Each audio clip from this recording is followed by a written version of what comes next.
भाजपमध्ये बेलापूरचा रणसंग्राम सुरू झालाय। मंदा म्हात्रेंच्या मतदारसंघावर संदीप नाईक यांनी दावा केलाय, तर बेलापूर विधानसभा मतदारसंघात आतापासूनच बंडाची चिन्ह दिसू लागली आहेत।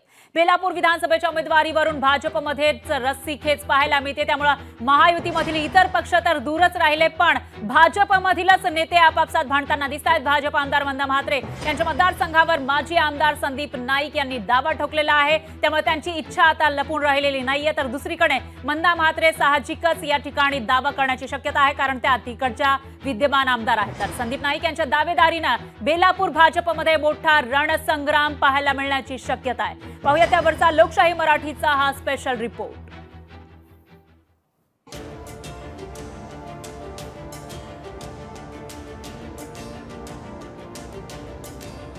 भाजपमध्ये बेलापूरचा रणसंग्राम, मंदा म्हात्रेंच्या मतदारसंघावर संदीप नाईकांचा दावा।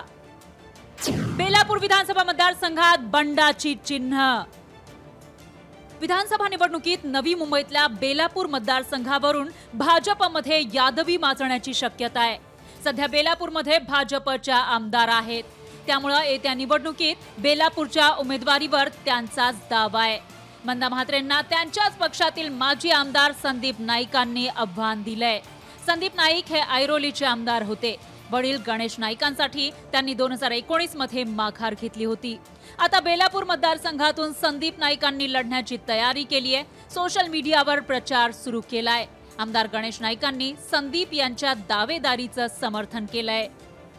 ऐरोलीवर सुद्धा दुसरा कोणी एक दावा केला, मला दुःख वाटणार आहे, कारण जो पक्षाकरता काम करतो त्या प्रत्येक कार्यकर्त्याच्या मनामध्ये इच्छा व्यक्त झाली तर त्याच्यामध्ये चूक नाही।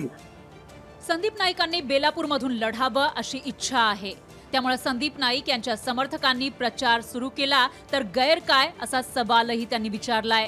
कार्यकर्त्यांना वाटणं आणि ते नेतृत्वाच्या ठाई त्याला मंजुरी मिळणं या दोन बाबी आहेत, आणि म्हणून नेतृत्व जे अंतिम निर्णय घेईल त्या निर्णयाबरोबर तर आम्ही सगळे राहणार आहोत।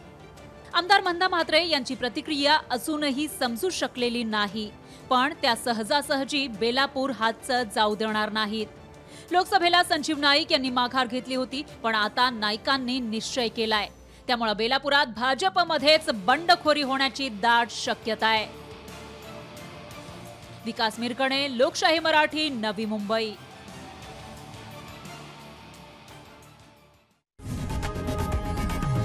लोकशाही मराठी ऐका, पहा, जागरूक रहा।